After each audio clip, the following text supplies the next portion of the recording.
Good morning, everybody. We're live with 11Z's, our final something to look forward to panel. We've said it a couple times in the last couple weeks. We're all a little bit brain scrambled, but thank you guys so much for being here.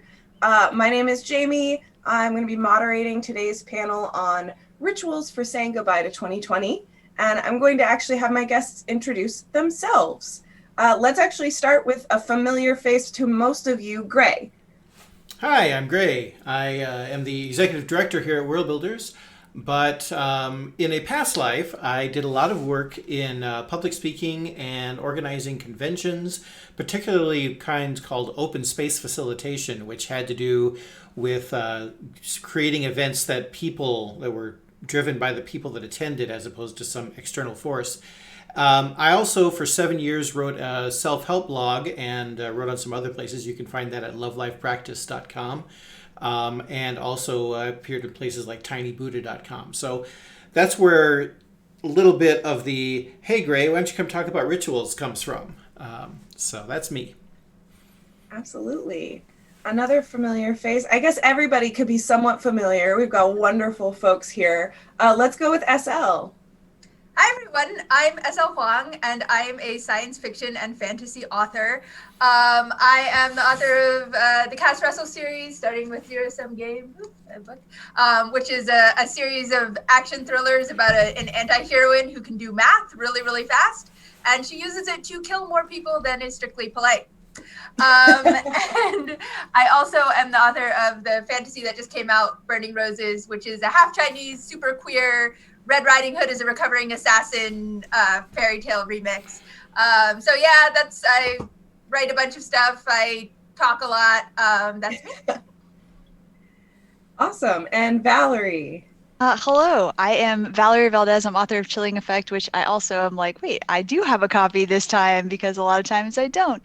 I write space opera as of right now. I also have some horror stories out there that you can find on the interwebs and some poetry. I have a poem out in Uncanny Magazine this month. And you can find me online, Valerie Valdez on Twitter and other places. But I was on the Speculate demo here for Worldbuilders a few days ago. And so on Sunday, we have our next episode of Blades in the Dark, our ongoing campaign, GM'd by Brandon O'Brien and featuring the amazing talents of Mike Underwood, Yuri Kusano, and Yoi Gao-Wainland. So definitely tune in for that if you're interested in more Blades in the Dark shenanigans. I mean, who isn't, right? So much fun. Yeah, it was a lot of fun. Yep. Blades in the Dark is awesome. That was one of my, transitioning into our topics for today, one of my losses that I had to grieve for 2020 was my Blades in the Dark group. I know that a lot of things have changed for a lot of people. It's been a really hard year, and we're not focusing on that quite as much during this panel, but it will be mentioned, so just so you know.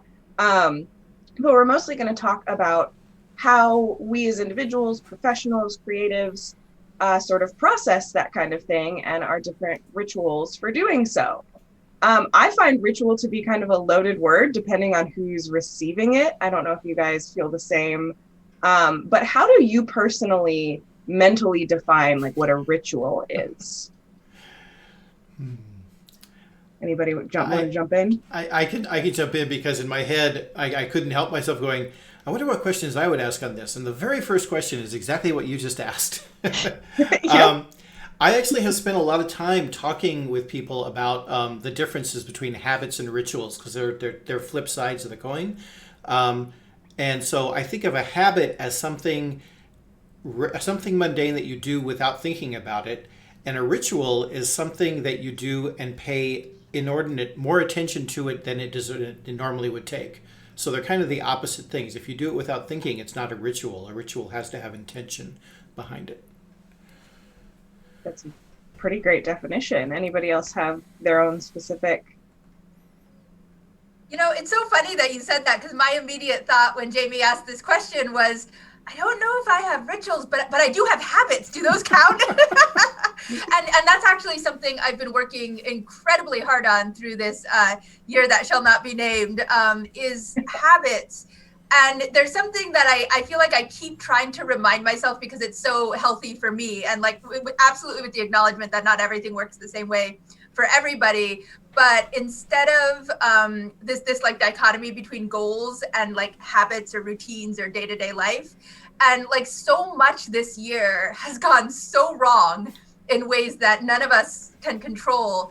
And so a really big thing that I have been concentrating on is those habits and routines in the day-to-day life, to try to make it so that I'm not necessarily looking forward to this major goal that I don't even know how or if it can happen, and instead concentrate on trying to, you know, make my life feel good in the day to day, which, you know, I feel like I'm making it sound simple, and it's so not, especially in these times. But it's something that I am hoping will stand me in good stead as the world continues to change, because we're going to have this transition time out of the pandemic, hopefully, and then, you know, back to more normal life. And I want to be, it's going to be, you know, that's going to be rocky too, with, you know, more changes. So I'm hoping that will help. Absolutely.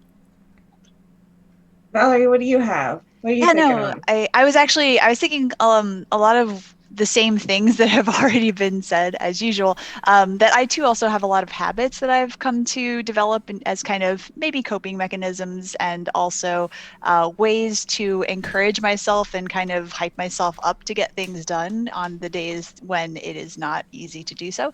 But I do like what Grace said earlier about that sort of difference between things that are sort of more mundane and unthinking versus things that are very intentional and thoughtful. And meditation practice is something that I have done and have tried, and it sometimes works and it sometimes doesn't. And even having a consistent routine of it, the thing about meditation is it is a form of mindfulness. And even my son in school, in his virtual fourth grade, is dealing with that concept of mindfulness, and it's something that they're teaching him in, and he's trying to practice in different ways. And things like being present where you are and being very thoughtful about what you're doing, and, you know, again, just noticing, paying attention, being in the moment, things like that.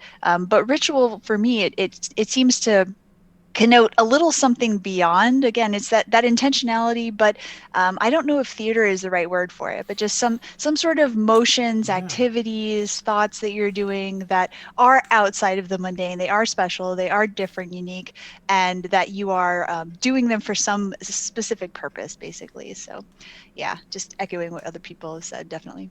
Absolutely. For me, as like a practicing witch, essentially a modern kind of eclectic science-based witch, I think what you said about like the performance aspect is actually really important psychologically. For me, I find the process of like picking out candle colors and like considering what my intention is for this, you know, this thing that I'm trying to do. While on the outside, it can look really woo-woo, and from, you know, sci-fi fantasy writers, right? We live in a realm of kind of creativity, but I personally find it has really real tangible effects. Do you guys have any, and this is kind of an on the spot, so you can think about it and we can come back to it, but do you have any like creative rituals, gestures, words, anything that you use as kind of centering, anything like that? Anything come to mind? Yeah, Valerie's got something. Yeah, it's like, well, sorry. And this again, it falls into that question of like, is this a habit? Is this a ritual? I don't know. In some ways, I think it is a ritual, and in some ways, I sort of treat it as a ritual because it does have the intent behind it. It's sprinting. It's the Pomodoro method. And so when I get my timer up and I set my timer, that is it. I am mentally putting myself in the zone to write. And it is something that I've practiced over years. And that's not a method that works for everyone. Some people, the timer freaks them out. You know, they just can't do it, or they need a certain amount of time to kind of get wound up to be able to get in the flow state. But for me, I've gotten to the point where once I set that timer, my brain is like, all right, it's game time. This is what we're going to do now, and we're going to do it for this amount of time. And usually I'll give myself a minute or two for that prep process, for my brain to kind of like come into alignment, and for me to look over my notes and say, all right, what am I going to do right now? I'm going to be working on this scene. These are the things that are going to be happening in this scene. If I need to do a little bit more pre-outlining for it, that's the part where I do that. And so that sprinting method, that setting of the timer, getting that up, getting myself into the zone, is a ritual that I use every day, multiple times a day when I'm working on something. That's You know, awesome. when you first asked this question, and then when Valerie was talking about it, I was like, gosh, I don't think I do any of that. I'm very much a pantser. For those who aren't writers, that means I just start writing and I don't really know where I'm going. I'm making it up as I go along, and my external process kind of reflects that. I would like to be more algorithmic with things, but I've tried a bunch of things and none of them have really gelled with me. But as you all were talking, I started to think that this year I've been doing something that feels like what Valerie is saying, even though it's not, like, I wouldn't have thought of it as a ritual, but I think it has some of the same feelings to it, which is I'm currently working on an epic fantasy for Tor that's based on a classical Chinese novel. And it's amazing. It's like a Robin Hood story that's from before Robin Hood, about these bandits who were like rebelling against the corrupt government officials. And, you know, they like to think that they're actually moral and giving back to the poor and whatever, but you know, there's a lot of coloring outside the lines here. So it's wonderful. It's fun. It's wuxia, which is the, you know, the martial arts kung fu genre that many people, even in America, are quite familiar with. And as part of writing this novel, I've been consuming a lot of media in these same genres and adjacent genres from China and from, you know, the Sinosphere. And this is, you know, I've always consumed this media. This has been something that has been an interest of mine, but I've been doing it very intentionally this year. And I've been doing it with my sister, and we're half Chinese. And this we've sort of always grown up with lacking connections to our heritage in some ways, because our father was very much pro assimilation and like being as American as possible. So we've been doing this very intentional like watching of, you know, wuxia movies or TV shows, C-dramas, and reading of like old classical Chinese literature and more modern wuxia and stuff. And it, you know, we've developed routines for some of this stuff where we get together and we'll do it together. And just that intentionality that you were talking about, Valerie, that really, it struck a chord that it felt like the same thing, even though it's not something that I would have thought of as a ritual. I think it kind of is. Yeah, absolutely. Yeah, definitely. I think, oh, go ahead, Gray. No, I was saying that definitely makes sense. And also, I really want that list of wuxia you've been watching. I've been tweeting about it. If anybody wants to find me on Twitter, SL_Huang. I was tweeting about it every week for a while. I'll try to go back to that. Yeah. That's awesome. I think something that occurs to me in that particular story that I find really interesting is the idea of solo rituals and rituals that involve other people. I always kind of laugh when bringing up this concept, because when I think of like rituals for doing something, it's like dancing naked under the moon. Like, what does that mean? But doing things with other people can be really cathartic, whether it's consuming media, even doing something like the Pomodoro technique. I know folks who really benefit from that group intentionality and bringing that together. So I think that's really interesting. I also wrote down, SL, based off of what you were just talking about, cultural rituals. Do you guys have any that you have like inherited or adopted from different people in your life? Rituals that help with your daily lives? Gray looks like he's got some. I hadn't thought of it in this context, but it does totally make sense. I mean, the one big ritual for 2020 that kind of has helped me survive came from this book, which is called Everything in Its Place by Dan Charnas. I think it was originally called Work Clean. But what he does is he takes the practice of chefs in a kitchen and the idea of mise en place. And I am not a foodie. I can cook. I don't like cooking. It's not an enjoyment thing for me. But reading this book, I now have a shutdown process every day that sort of draws everything from the day and step by step puts it in exactly where it needs to be, starting with the physical aspect around it and then going to email and then going to messages, and just there's a very, very laid out thing. And it's a pain because it takes about a half an hour at the end of the day. That's an extra half hour when you're like, I just want to be done. But the difference between when I do it and when I don't is so extreme that it's like eating, or it just makes a huge difference.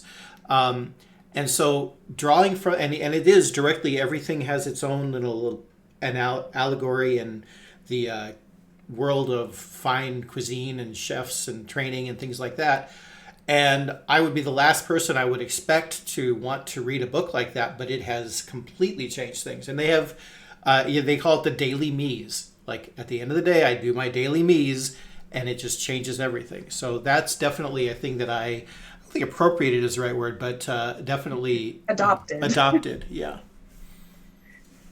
Yeah, there's a really incredible woman on, I found her through TikTok, but her website, I think, is strugglecare.com, I believe. But she has a similar concept called closing duties. And hers is very mom focused, but she's all about kind of removing the morality from a clean house or a dirty house.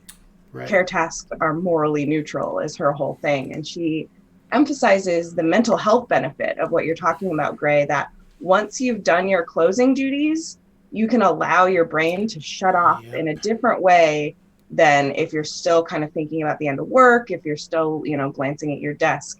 Are there things that you guys do to help? We talked about this a little bit already, but to help get yourself either in or out of a mindset for writing or work or anything? Because I think compartmentalizing in 2020 has been a big challenge. Yeah, sometimes for me, another thing that I'll do if I'm watching the kids and they're being kids as they are wont to do, I put my headphones on. That actually has become a signal that mommy's working.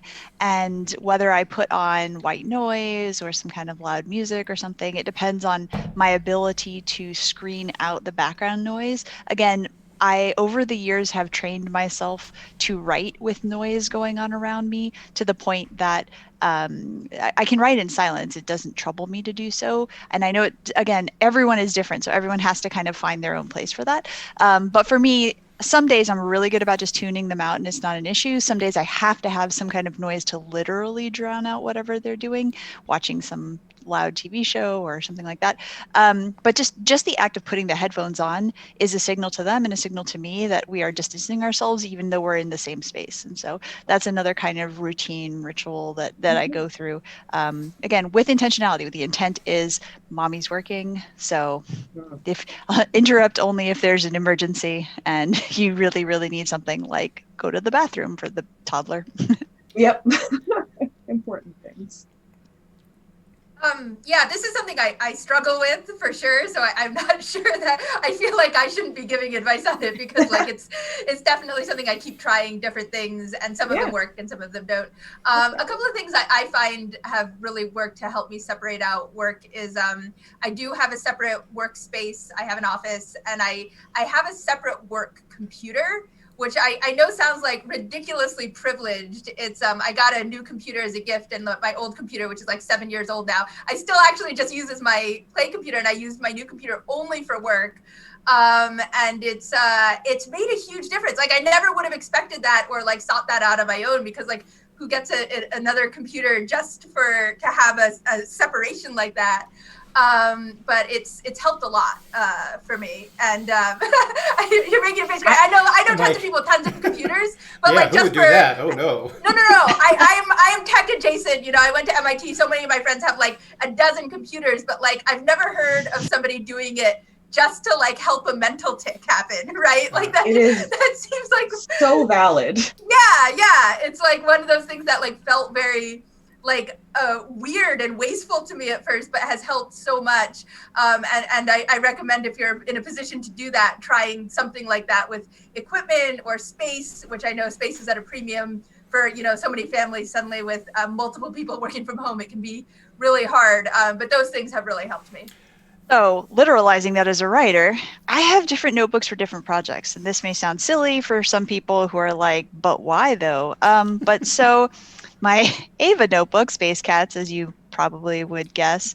But then I also have my epic fantasy that I'm working on. This is like a dragon scale kind of notebook.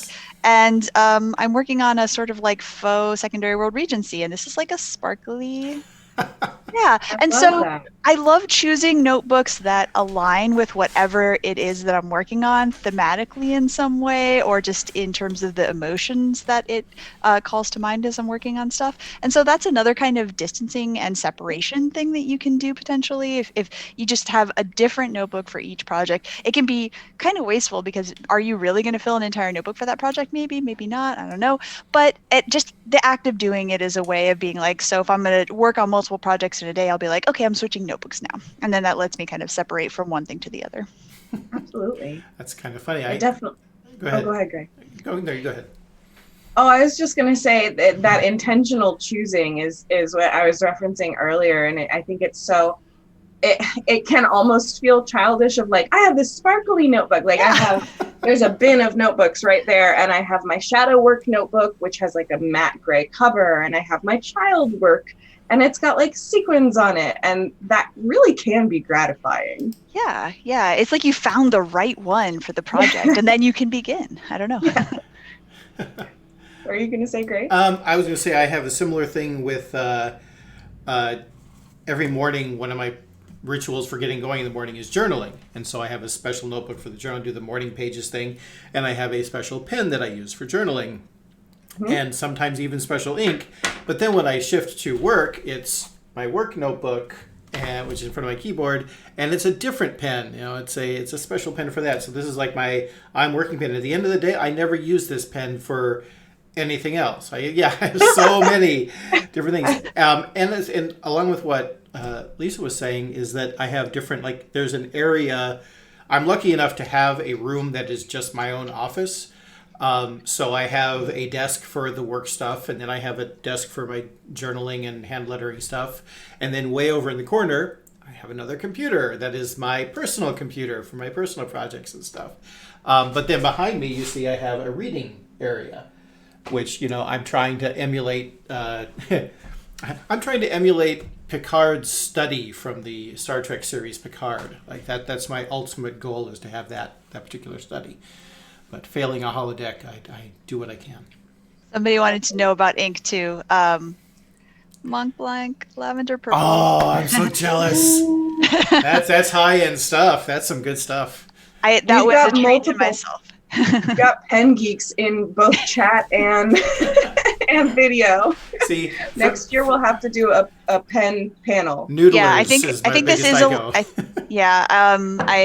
cannot. I think this is maybe a Lamy Safari, and then the other one is a oh gosh, I can't remember. It was actually not an expensive pen, but it's a Junhao. But it's sparkly, and that's important. I think this is a really interesting, especially like pens specifically, because I do the exact same thing. I have my morning pages pen that I will not use for other things. It is just for that. And I think it's a really interesting kind of blend of ritual and habit, like we've been talking about, where some things are more mundane and some things are more intentional, and it doesn't have to be one or the other. Things can be part ritual, part habit, mm-hmm. but it's about that considering what you want to be doing with this time. And I think hopefully now, to expand it a little bit bigger, we've had a whole year of like learning to be mindful and learning that we really, you know, at least right now, being intentional for me has been really helpful. Transitioning into 2021, what do you think your biggest like takeaways, or you know, we were talking about moving away from like goal oriented, but in terms of mindfulness, what are you looking towards? Consider. I can start and say that I and there's another. My sister has my the first book in the series, but the Marie Kondo's books. I sort of dove in the deep end when those first came out, and then my partner also really enjoyed it, and so the colloquial term for it is KonMari stuff. We do, like, for example, when we have a ritual for cards. She got a Christmas card from her parents, and she brought it in, and she said, here it is. And I looked at it, and I said, oh, it's a nice card. And she said, yeah, it was very nice. Has it done its job? And we're like, yeah, it's done its job. And so then it goes in the recycling. You know, it's like, we don't, with that whole ritual of, has this object done its job? Yes, it has. Thank you very much. Put it aside. I am very much looking forward to grabbing, like the things that I haven't had time to mindfully make that decision about. And there's that process of taking everything out, putting it in the middle of the floor and picking it up one by one and saying, does this spark joy? And if it does, you keep it. And if it doesn't, you find a home for it. Well, you find a home for it either way. Because at the end of that, everybody's like, well, what if I don't have my stuff? The thing is that if you do that, you are suddenly surrounded by everything that you love. Like when you get, yes, you've gotten rid of half of your books or 3/4 of your books, but that bookshelf that is left over is the best bookshelf ever. And so that kind of thing is something I'm actually really looking forward to, especially for after 2020, because while it's been personally a very fulfilling and wonderful year, it's been so hard on so many other people that I'm looking forward to seeing what we can let go of and move on to. That's a great example of ritual, by the way, Gray. And I think a lot of people are familiar with Marie Kondo. I remember first watching the show when it came out, the Netflix show, and she sat down to greet the house. And I was sitting on my couch and I said, she's a witch. She's a witch like me. I do. That's what witches do. We greet the spirit of the house. And it's very much based in Eastern religions as well.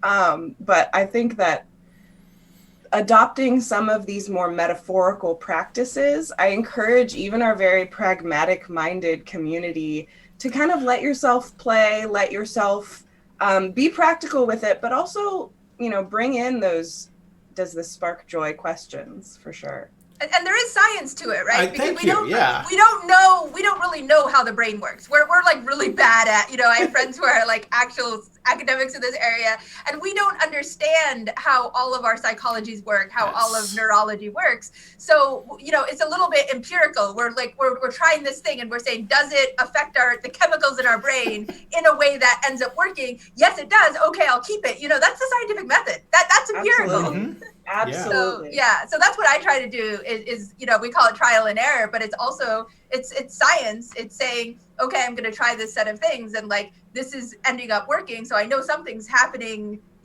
physiologically. I don't know what it is. I don't understand it, but it's working. So I'll continue in that direction. Finding the artificial intelligence path through there.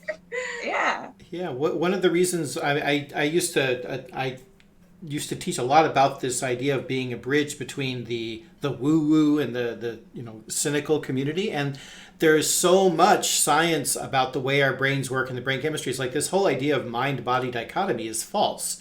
Your brain is a meat sack of chemical, a bunch of jelly, held in there.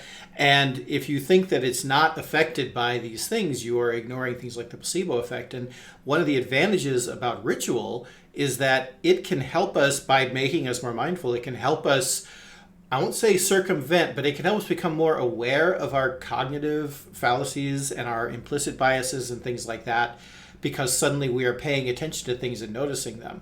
And so it is incredibly scientific to have these rituals. And I find it fascinating to look at a ritual and then try and say, well, what are they trying to... when they repeat this Latin phrase over and over again, what is that doing in terms of, the flow state and the and things like that? So it's very, I think it's fascinating. And I always find it funny when people are like, well, I don't believe in any of that. Oh, one person in a class came up and said, well, I have to deal with my emotions, I don't bother them and they don't bother me. And I was like, oh, that's not how this works. That's not how any of this works. You can deal with fairies. Exactly. If we call it hacking our own brains, will that get all the tech pros on board, right? Mm-hmm. Like, there we go. Brain Brain that's hacks. what we're doing. Yeah. Brain hacks. Well, that's what ritual is basically a program you're running. I mean, it's just a step-by-step thing. Well, and we are, again, with the science, this is one of my biggest passion points is the interjection of the woo-woo and the science. And we do know, one of my favorite rituals, it's the simplest thing in the world. But if I have something I'm struggling to let go of or struggling to understand or that I'm stuck on, I write it down and I burn it. It's the simplest thing, and people have been doing equivalencies to these actions for generations. But I feel different when I am able to go through a process of letting go instead of just going, let go, forget it. We don't have that kind of autonomy over our own brains. So it really is like a hack to say, okay, how do I get my brain to process either this crazy traumatic year or, you know, that my book is finished. Like I have a really hard time processing when a project is complete or when something's been accomplished. Do you guys have any accomplishment rituals? Greg? So can I get real here for a second? Because this is kind of me becoming vulnerable, and hopefully nobody on our board of directors is watching this right now. But I discovered this morning, you know, last day of the fundraiser. It's an incredibly successful fundraiser. We actually just went over 900,000, which is way more than we expected to do, and couldn't be happier. And I found myself this morning like really dragging and wanting to like, oh, you don't need to do that thing, and they don't, you know, just put that off and that kind of thing.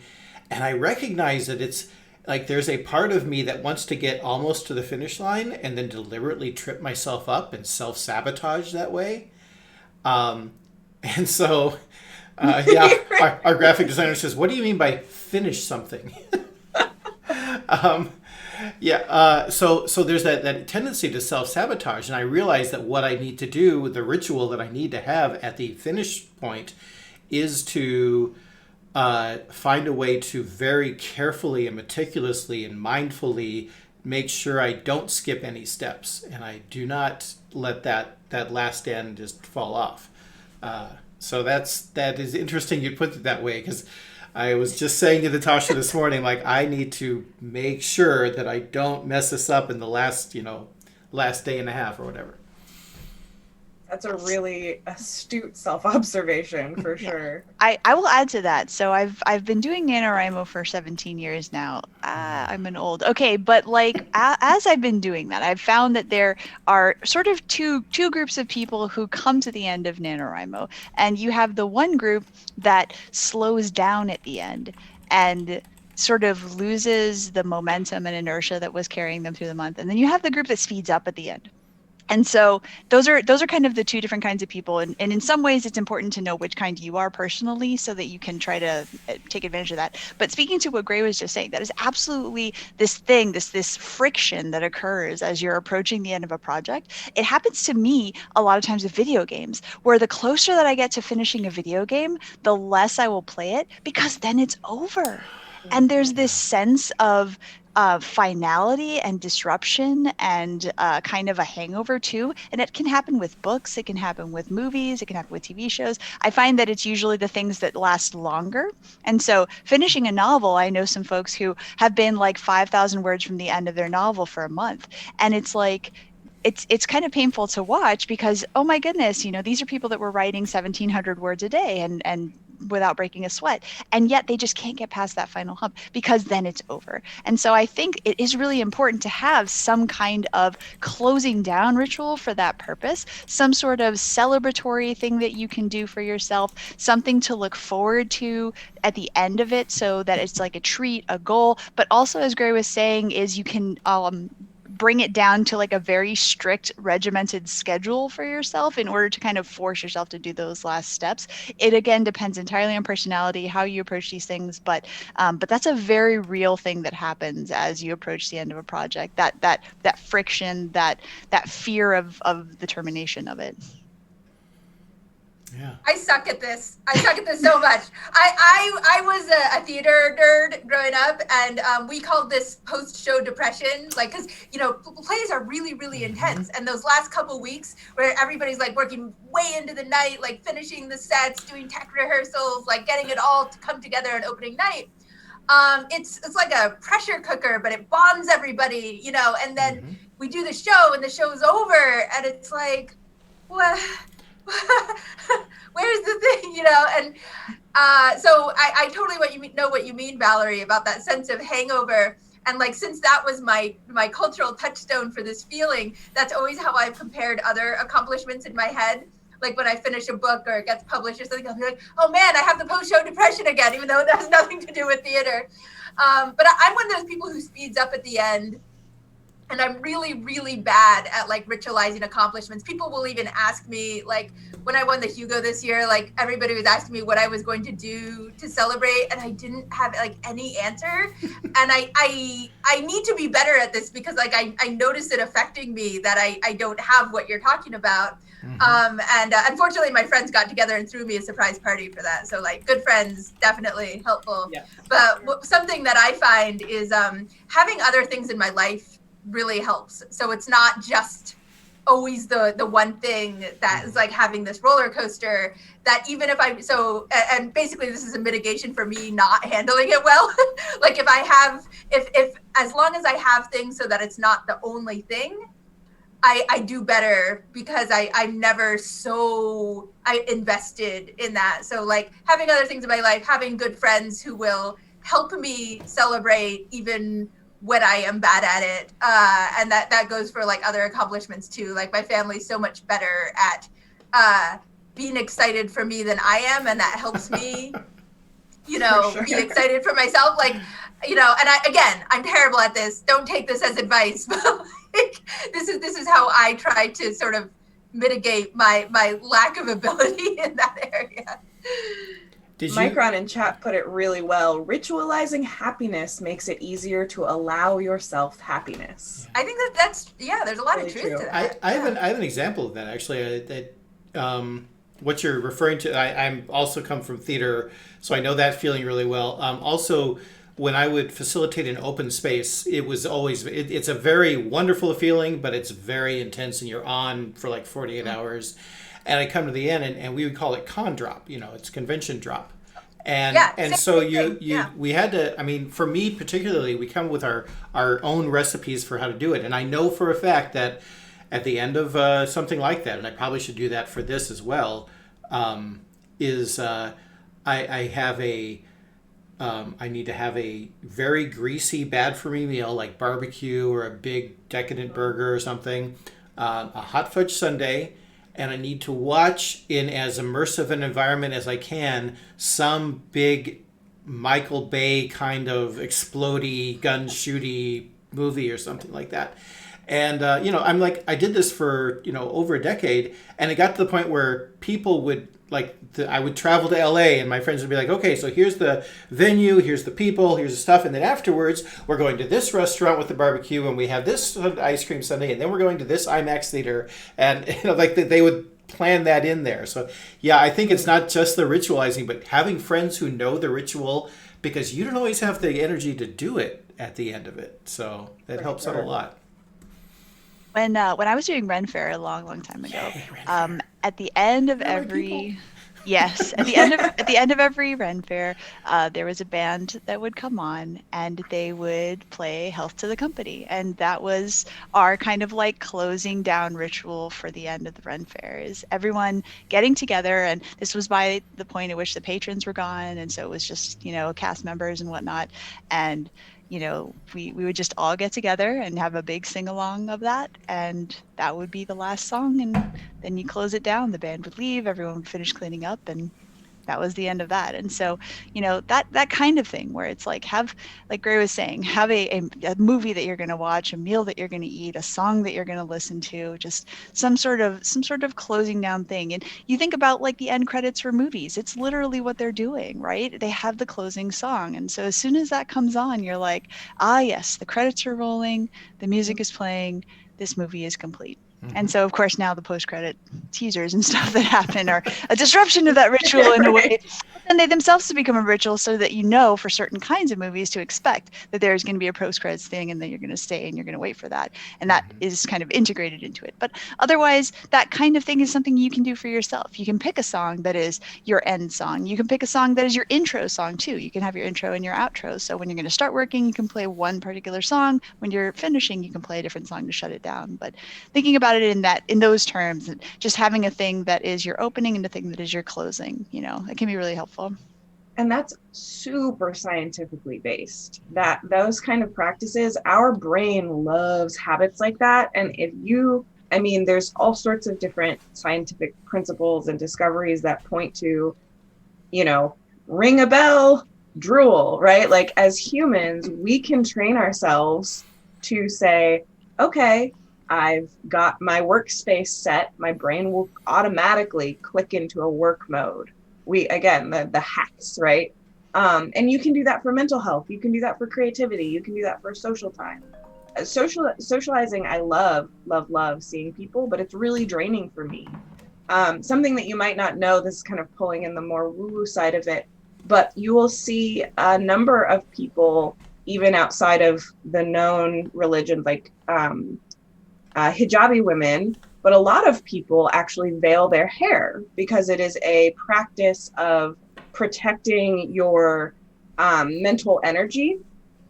And while a piece of fabric might not keep, electricity out of your hair in like a scientific term, the act of putting your little handkerchief on and saying, okay, I'm here, I'm focused, my energy is mine, the world's energy is its, that's a big part of witchcraft. But again, science tells us that those things can make it easier to do what we're trying to do, or, remove roadblocks. There's all sorts of different effects. So I find that really like hopeful, I guess.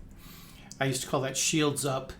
Like when I'm, because it's not that I'm not interacting with people. It's just that there's a barrier of, I'm going to make sure I maintain my own energy levels during all of these interactions, because every one takes something. So. I remember reading, and somebody correct me if I'm off on this because I'm not a theologian, but I remember reading that like a lot of religious practices having to do with food came about somewhat because they were actually like much healthier at the time, and there would be like, it would prevent cross-contamination if people like ate their food in a certain way or avoided this type of meat or that type of meat. Yep. And that actually like, yes, it's a religious ritual, but it's also like was very important to people's health at the time, maybe in ways that not all of the people practicing it understood, but that was like incredibly valuable. Absolutely. And I feel like we don't, we've made great strides in physical medicine. We're still like not quite as where I would like us to be in like mental health medicine and stuff. But, a lot of these rituals that, we incorporate into our lives, like we were saying, we may not know why they work, but maybe it's like, separating out the bacteria in a way that in 50 or 100 or 200 years we'll understand, that's why people were doing that. And that's what it was doing in the brain. And now we know why that was like a thing that was really working for people. Totally. If it works for you and it is not harming others, or yourself, then exactly, or yourself. Yeah. If it works and it's causing no harm, you might know that's another witch thing. It's totally fine to like lean into these creative ways of kind of centering yourself in the world. I believe personally. Gray, what are you gonna say?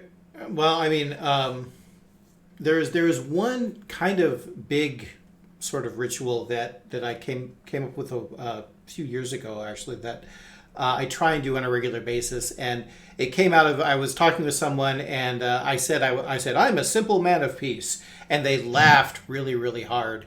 And it actually bothered me afterwards that they were laughing that hard at the idea of me being a simple man of peace. I'm like, I'm going to be a simple man of peace.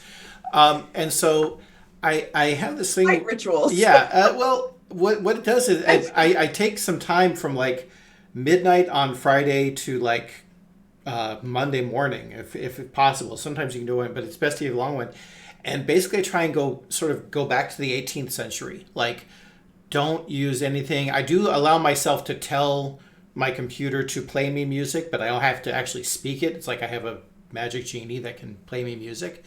But only reading books, only writing on paper or drawing on paper, playing acoustic instruments, things like that. No screens at all, and definitely no social media or news or anything. And it is really hard because, the first night you don't even have clocks. Like I cover up all the clocks. So when you're tired, you go to sleep. When you wake up, you wake up. When you're hungry, you eat. And it is a very strange thing. You just go nuts for like the first day, half a day to 3/4 of a day. And then it sort of gets in there and you start to relax. And it's like that Sunday afternoon is the most relaxing time ever. But the hard part that I learned the hard way is that you have to not turn on the faucet again at full blast when you come back. Like it's like if you come back and you turn on everything at the same time, it just that the loudness comes out of that comes after that silence is destructive, really. But that we took the gender out of it. Instead of calling it simple man of peace, we call it simple time of peace. Stop. It's like there's a step-by-step ritual of covering up all the clocks, turning off things, letting people know I'm going to be off grid for 48 hours. And it has been wonderful for me and my partner to find ways to get out of that kind of mindset when things are really busy. So that's something that we're definitely looking forward to at the end of the year. Sure. I also find it very, I do the same thing, basically. Going to the woods is my version of that. I think people who go camping probably relate to that like process of disconnecting and how cathartic it can be.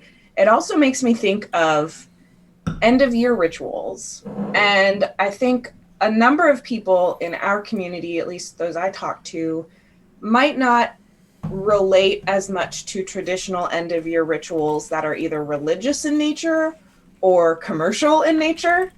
I know that I struggle at the end of year holidays to sort of find my place in those rituals. But I think it's important, and I think that there's a really big space in our communities to bring something, that third party option back, right? Like maybe outside of a strictly religious, more of spiritual mental health rituals. Do you guys have stuff for end of year, either holiday related or non-holiday related, that you're planning to do? Valerie, you've got something for us. I'm sorry, yeah, because I came in with a list, like before the panel started, Good, because yes. I'm a plotter and not a pantser for the people out there. I was like, well, I love having you both. Never judgment, by the way, because absolutely, it's whatever works for you is really, because there are so many pantsers that if they try to plot something out, it like saps all the joy out of it and then they can't do it. And so like, I would never, oh my gosh, please. Agreed. It's so personal. Yeah. It is so personal, and there are people in between. It is a spectrum. So, but I'm going to focus on just the ones that are like the personal ones that I kind of grew up with, because I'm sure that other people probably have stuff that's on this list, and I don't want to just like run down the list real quick. But stuff that I grew up doing with my family, especially my abuelos, because I am Cuban, and one of the things that I think is cross-cultural is we would always eat grapes for luck. And that was something that I've heard other people do, but was always a fixture in our house. So 12 grapes, one for each month. And as you're eating the grapes, the idea is you're supposed to kind of make a wish or an intention. And so by the time that you finished eating your grapes, you have not only gotten into kind of a meditative state thinking about the year that's coming, but you've also put forth wishes, intentions. It helps you think about kind of what's important to you and maybe what you want to do. It's not even necessarily goals. Sometimes it's just like, I hope my family is going to be healthy, stuff like that. So that is it's a cool way to just think about what's important to you and to make those wishes. And grapes are usually not too hard to find, but if you can't find grapes, you could, I'm sure, do it with something else. We also tend to clean our house. Especially I've heard some people, what they'll do is they'll take a broom and sweep out literally like every corner of the house, all the way up to the ceiling, all the way down the walls. And the idea is to just kind of get all the old dirt out. And so at the end of the night, essentially, you're going to do like one last sweep to get it all out the front door. And or what we also used to do was mop. And so my abuela would get the trapo, which is like a wooden stick with like just a wet cloth. And so she would mop all the floors and then take the dirty water and toss it out the front door. And so again, just part of the practice of getting the dirt of the old year and kicking it out. And then another thing that we didn't do, but I knew people who did, Gray already talked about donating old clothes, but putting on new clothes. Different colors for different cultures can symbolize different things. But that is just putting on the new things, so that you're wearing something new to go into the new year with. And it is, again, it's just kind of that symbolic newness and getting rid of the old and the bad. And again, that's the stuff that we kind of grew up doing. That is awesome. You're muted, Jamie. Jamie, you're muted. I'm sorry. My dog was barking. Oh, you mean again? My dog had been barking and I totally forgot. Those are awesome examples, is all I would say. Those are really, really cool. And witches also do the sweeping thing. So that's I think one of the cool examples of like worldwide rituals where the same sort of ritual came out of the same human need, looks a little different everywhere, but back to that science, it's probably doing something in there. It's funny. Growing up, I never really was too invested in the January 1st New Year, like a little bit. But what I was much more into was the Lunar New Year, which happens late January, early February, usually, and that's celebrated in Chinese culture, but also a lot of other Asian cultures and around the world. That can be hard for me to ritualize, just because most of the things that that are important to me about it require like people around me, and that sometimes is easier or harder depending on what traditions everybody else is celebrating. But recently I lived in Japan for a few years and was with my Japanese family, and the January 1st New Year is the important holiday in Japan. They do not do the Lunar New Year there. It is January 1st, and like Christmas is not a big deal. It's a very secular country, but like January 1st, the New Year, Oshogatsu, that's like the holiday of the year. And there was so much like wonderful tradition that I really got into with my family there. And one of those things, like Valerie was saying, was the cleaning at the end of the year. And in a little bit of a different way, like you guys are saying, like it's the same tradition, but like just put into practice a little bit differently, but the same sort of feel of like getting all the old out and bringing in the new. And one thing that I really love doing on holidays is spending time, like the important part for me that embeds in my memory is spending time with people and spending time with family. And that is unfortunately, of course, harder to do this year. But yeah, all of my thoughts and memories of like, oh, this holiday, this tradition is something I really enjoy, has to do with sharing that with other people. And even the cleaning, like doing the cleaning with other people and teaching kids to like clean with us and like making it part of a family thing is so much cooler than just like cleaning my apartment, right? Like it makes it more of it makes it more of the ritual, like we're saying. So yeah, I've never really done a lot of the American stuff, like New Year's resolutions just stress me out because like the goal setting we were talking about, that doesn't really work for me. Or I don't know what else people do, kissing at midnight and stuff. I've never really getting really drunk, I think. Yeah. Maybe. Which this year might be a good tradition to go Yeah, into. I mean, Yeah. Decent ritual for this what year. did you do at the end of 2020? I don't remember. That opens a whole different topic idea of like drinks and like objects, but we're running short on time and we've got another panel right after this, so I want to make sure that we get everybody's like socials and stuff, info. Do we have any last questions from chat or last things to say regarding rituals in 2020? I do want to add that no judgment for people who enjoy getting drunk and kissing at midnight. It's just never something that I've done. Like, but I have friends who love doing that. It's like, it's cool, hey, go for it. As long as it's not a pandemic, right? Whatever works for you. Yeah.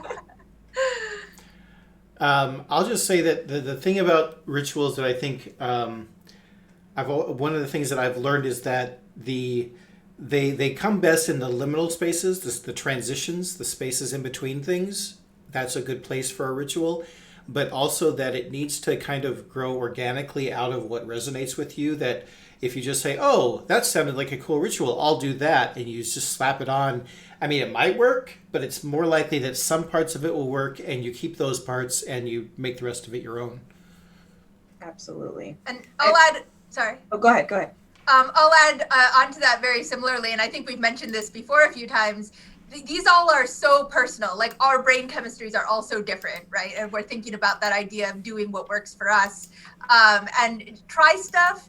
if it doesn't work, I think we have this tendency to self-flagellate when a ritual that works for somebody else, when we can't get it to work for us. Why can't I do that? I'll never get it, never. I know, right? Like it feels like a lack of understanding or something in an academic way almost. I felt like, or a failure of working There's no hard. grade. Exactly, There's no grade. exactly. It's always what works for you. So if somebody else's rituals or routines or habits or whatever else doesn't work for you, that's fine. That's information. You now have data, and go and try something else and see if that works for you. And all power to all of us. Absolutely. One ritual that I found as I was researching, and it reminded me of something a friend has been doing with her daughter, is taking like old plates outside and breaking them, and just the act That of sounds doing so much that. fun. I hate it. It stresses me out to think about it. And so again, Huh. it's a very personal thing. And so this thing that is it's such a beautiful mother-daughter moment, and they go out and they really just kind of let the dishes have it, and it's very cathartic for them. To me, I think about it and it just like, no. So it's all very personal. Totally. Yeah. Totally personal. I encourage everybody in chat to think a little bit, to maybe find your favorite pen, write out some thoughts on the year, burn them, write them on a plate and smash them. Do whatever feels right to you to help our electric meat popsicles up here process a really tough year for everybody, because we all deserve it. So before we go, let's do quick shout outs of social media and current projects. Let's start with SL. Let's see. You can find my website at slhuang.com, SLHUANG. I am also on Twitter at SL_. That's a lot of people forget that sometimes. SL_ Huang, HUANG. I hope to see y'all there. And Valerie. Yep, I am at Valerie Valdez on Twitter. It is Valdez with an S, in case you are listening and not watching.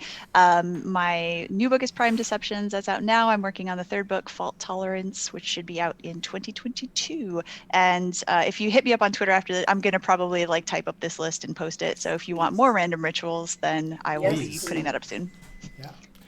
And I am Gray. You can always find me here on Worldbuilders. And also my Twitter is Creative Gray, GRAY. So.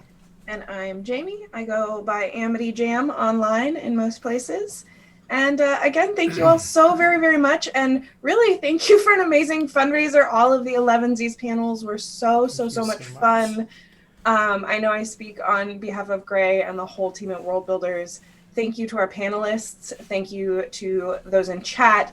Just really, really thank you for showing up for our end of year ritual. Because that's really what we're doing here, is a ritual to say goodbye to the year and bring the new year in by helping out a whole lot of people with over $900,000. Yes. Amazing. All right. So let's, Gray, do you want to... Speaking of liminal spaces and transitions, we are going to close out this panel and fire up real quick Worldbuilders Weekly, which is our Tuesday ritual thing. We do it noon every Tuesday. So thank you, everyone. We're going to go out with our tradition, our ritual is to say a word that tends to have something to do with a moose.